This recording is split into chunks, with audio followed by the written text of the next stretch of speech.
Hello नमस्ते, म रमेश राज उपाध्याय हाल कामको सिलसिलामा भारतको न्यू दिल्लीमा छौँ र आज हामी यता केही कार्यवश कामको कारणले गर्दाखेरि यता बगाना क्षेत्रमा आएका छौँ र यता हेर्दाखेरि ठुला फ्याक्ट्रीहरू पनि सुचारू छन् र यता उता हरियो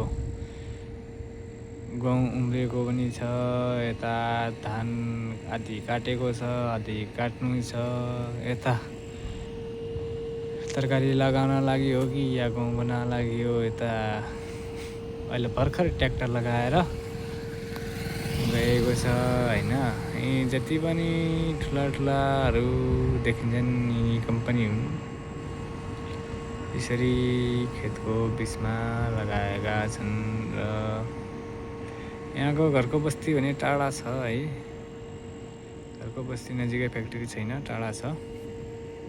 खासै प्रभाव केही पर्दैन र जति पनि धुवाहरू आउँछ यहाँका बोट बिरुवाहरू कार्बन डाइअक्साइड भएरै स्वच्छ हावा अक्सिजन हामीलाई दिइरहेछ। त्यति खासै असर केही छैन। यसरी लगाउँदा फ्याक्ट्रीहरू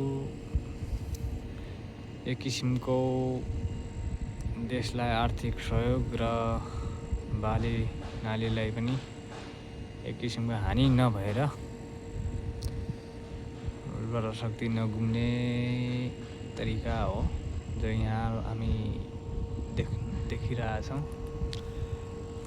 यस्तै छ यताको।